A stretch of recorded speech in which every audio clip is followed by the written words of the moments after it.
Hey, it's Mr. Johns, and welcome to Unit 5. We are talking about driving safe, sane, and sober. As you probably can figure out, um, driving is a fairly complex, though simple, skill. We always say in driver's ed we could teach a monkey to drive a car, but it takes the human brain to drive it well. So the steering wheel, gas pedal, and brake, pretty simple, right? But it's choosing to drive safe, sane, and sober. Once you start your driving lessons, you'll see that this 2,000-pound vehicle can be dangerous. So you need 100% of your brain functioning correctly. And that means limiting distractions, that means staying sober, making sure you're not over medicated on NyQuil, Dayquil, anything else. It does take a clear mind. So I hope you understand that, and we'll always remember that. And we need everybody on the road to be driving that way, since we're sharing the road. So, the goal of driving should be to get from point A to point B safely and alive. It doesn't happen, unfortunately, for everyone. There will be people who leave today on their way to school who won't make it. They'll get in a crash, and that's a sad fact. Our goal in Idaho and every state is 0 deaths on our roads. We're not there. We're trying to reduce those numbers every year, but it takes everyone's participation for that to work. If you think about it, it should be very possible for all of us to drive from home to work, from home to school, without getting in a crash. What causes it? And that's something you're going to have to contemplate yourself. Is that something that you'll be able to do? And it should be, right? So it should be. When it comes to driving, it seems like we just jump in the car and go. Everybody else prepares for events or to control machines. Pilots will prepare to fly. They go through a long list, a pre-flight list, and people who get into a boat or a ship, they go through a list. Even a four-wheeler, people kind of go through a checklist to make sure things are working. And for some reason, we just think cars are something we can just jump in and go. So make sure you're aware of what emotions you've got going on. And sometimes it may be wise not to drive if your emotions are so strong. So if you're angry at a boyfriend, girlfriend, if you just failed a test, if you are depressed, if you're anxious. So these things affect the way you drive. They really do. If you are angry, you'll probably drive a little more aggressively, and that's where a lot of road rage kind of things can come up. So be aware, and just know that there are emotional situations that maybe it's not safe to drive. So your health, if you've got a head cold, a toothache, anything that's bothering you, that can affect the way you drive. So it might be best to have someone drive you if you're just not feeling well. Being kind of ill with the flu or a cold can make it difficult to do much. Yet people still jump in a car and they fly to school or go to work when they're all stuffed up, can't think straight, can't see very well, just kind of groggy. And then if they take medication, of course, that can make it worse. Drugs should be obvious. So any medication, prescribed or not, has the ability to affect your driving abilities. And I love this. The effects of specific drugs differ depending on how they act in the brain. For example, marijuana can slow reaction time, impair judgment of time and distance, and decrease coordination. Drivers who have used cocaine or meth can be aggressive and reckless when driving. Certain kinds of sedatives can cause dizziness, drowsiness. Alcohol does the same thing. All these impairments can lead to vehicle crashes. That's the National Institute on Drug Abuse. Medications and substances affect your body. A lot of people will argue marijuana doesn't. I've been arguing for years. Of course it does.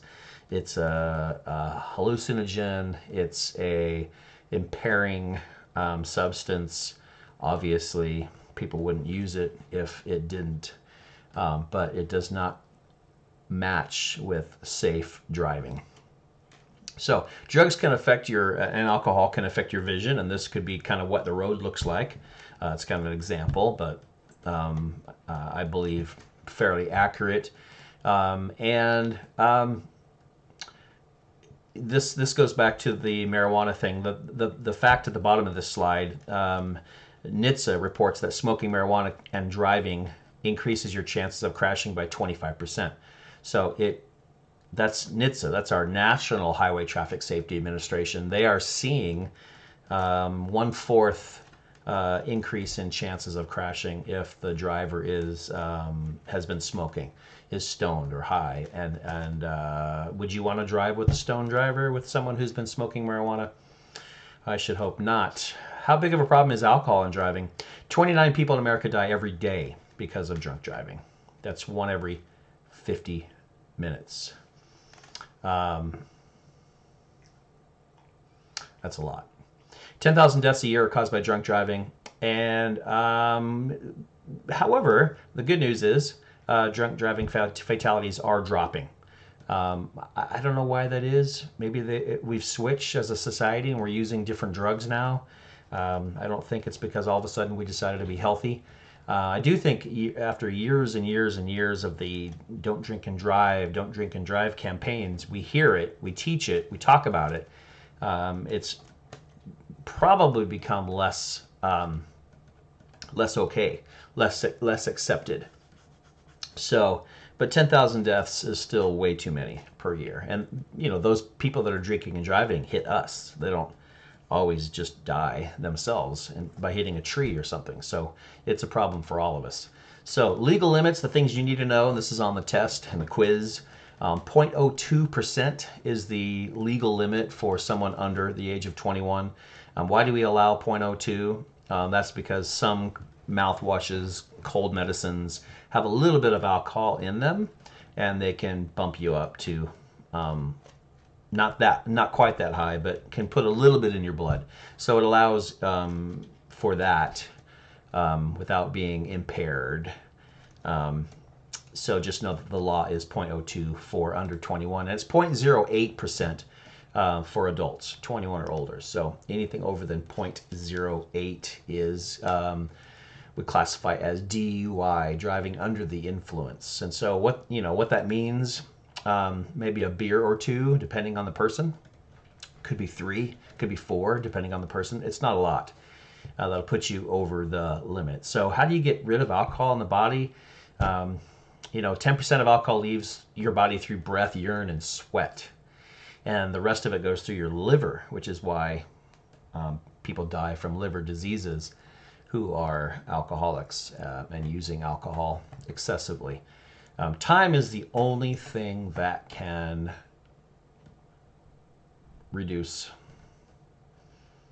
alcohol. So no matter what you do, there's a lot of stories about taking showers, drinking coffee. That's all false, because time is the only thing that gets rid of alcohol. So this chart right here kind of shows how long it takes for alcohol to go out of your body. So you can see that someone who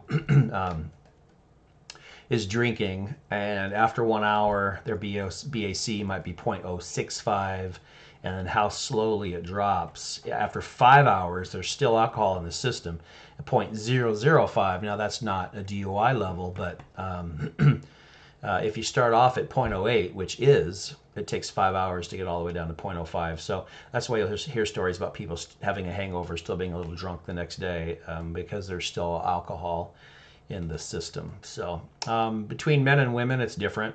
And I'm not going to discuss this chart. You can pause it and look at it if you'd like to. But it just talks about your body weight and if you're male or female, and basically how many drinks and how long it takes to get alcohol out of your system. So it might be good to kind of know. The biggest surprise, I think, is how few of drinks it actually takes. So people always think they need to drink a 6-pack or a 12-pack to be drunk. But no, if you look at the chart, anything in red is legally intoxicated. And so even me, I'm a big guy. So I'm male. I'm on the left here. I'm 200 pounds. If I have 4 drinks, I am not legal to drive. 4 beers. I don't drink at all, but 4 beers. So it's not very many, you know, and I'm a big guy. So it's less if you're light, it's less if you're female. So basically what that chart means, the majority of teenagers will quickly be over the limit with only 1 alcoholic drink, 1 beer, 1 shot of whiskey, 1 glass of wine, 1 wine cooler. 1 and done is what we say. 1 and done. That's it. 1 and done. Anytime you plan to go to a party and drink, you shouldn't be driving. So that 1 and done doesn't mean drink 1 then go drive. 1 and no more. So, and maybe after a couple hours you would be legal to drive. But basically have a designated driver anytime you're drinking any alcohol, so you can get home safely. So alcohol affects everyone differently, but it does affect your attention, your memory, your emotions, your aggression, vision, decision making, risk taking, and space management. All those things are part of driving. Booze is booze, whether it's beer or shots of whiskey. You probably covered this in your health classes. I used to teach health. But all of these drinks have the same amount of alcohol in them, whether it's a full beer or a shot of whiskey. We always think that whiskey and the strong alcoholic drinks are worse. They're not. Depends on how much, right? But this chart has always been a good reminder that 1 glass of wine, same as a shot of whiskey, same as a beer. So alcohol is alcohol. They just put it in different drinks. So I already mentioned this. Make sure you have a designated driver. Many people believe that it's okay for them to drink. They can handle their alcohol, or that buzzed driving is okay. No. If you're buzzed, you're drunk. So I know there's been a lot of commercials about that, trying to teach people that buzzed means your brain is spinning from alcohol and you should not be driving. Medications, just as dangerous for sure. Prescription medication use is going up among all age groups. That means there's going to be more and more people out there driving with medication in their system. And as long as they're following their doctor's orders and they have the appropriate amount, and those medications don't affect driving. Sometimes they may say on the bottle, like that picture there, may cause dizziness. So you have to be aware of what you're taking and when. So drugged driving. In 2009, of people tested, 1 in 3 drivers killed in car crashes had drugs in their system. 1 in 3 drivers had drugs in their system. More than 31 million people drove after drug or alcohol use in 2013. The highest rate was between 18 and 25-year-olds, so basically college age people. 31 million people drove after drug or alcohol use. There's a lot of people on the roads that shouldn't be driving. So being tired, now this may be overlooked because we're all tired. Now we may not all be drunk, hopefully. And that's a joke. I know very few people on the road, too many, but very few people are on the road are drunk or under the influence of drugs, but a lot of us are tired. So it's estimated that 1 in 25 adult drivers say they've fallen asleep while driving in the last month. 72,000 crashes are caused by drowsy drivers every year. 6,000 deaths are caused by drowsy driving. This is an issue. This is a problem.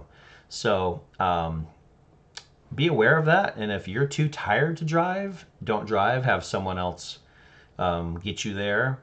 I know that's not always possible because you're trying to go to work, trying to go to school. So maybe the best thing you can do is get a good night's sleep. Do everything you can to not be tired and flying down the road in a 2,000-pound car and looking like this guy who is asleep. So 21% of all car accidents that result in a fatality involved drowsy driving. That's 1/5. 1/5. If we could get rid of all drowsy driving, we would have 1/5 fewer deaths on the road. Aggressive driving, another situation. Aggressive driving does not always mean road rage. It's not road rage most of the time. It's failure to give somebody the right of way. It's speeding. It's weaving in and out of traffic. It's running stop signs. It's following too close. It's cutting off other drivers. Now, does this sound like normal driving? This is what your friends do all the time? Yeah, that's called aggressive driving, and it's not safe, for sure.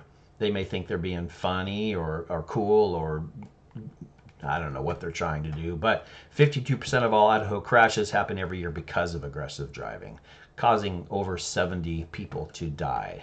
So, but do remember that aggressive driving is not road rage. Road rage is separate. Road rage is when there's anger or violence involved, and the behaviors are yelling, gestures, physical threats, dangerous driving, even slamming into the other car, slamming their brakes on so that the car hits them from behind, waving a weapon, anything like that, and very dangerous, obviously. So keep your cool. Self-imposed anxieties. Another way to drive safely is to control your anxiety. So leave early so you're not always running late. That's a great habit. I hate being late, and you know you're going to drive faster. You're going to be a little more aggressive because you've got to get there before the bell rings or whatever. So just leave earlier. Relax. Driving's not a competition. I don't know what it is between humans, but you'll see people like race each other, speed up, rev their engines. I drive a Mustang, so I get that all the time. People think I want to race. I don't. But no one likes to lose on the road. It's just a weird thing. So it's not a competition. Just do your own thing. Just drive. So drive the speed limit, so you don't always have to be worrying about getting a ticket. You don't realize it, but that causes anxiety nonstop. If you're always worried about a cop being around you, about getting a ticket because you're speeding, well, don't speed. Distracted driving, huge, huge issue. Shaking my head. Will these be your last words? They have been for some people, texting and driving.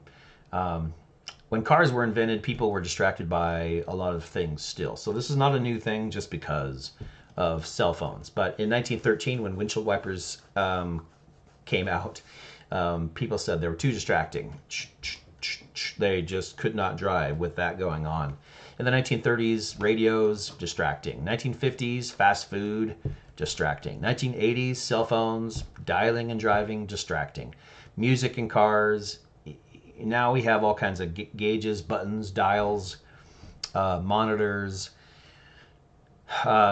It's amazing what's in a car. And I used to joke decades ago about eventually the glove box being a microwave so you can heat up your dinner.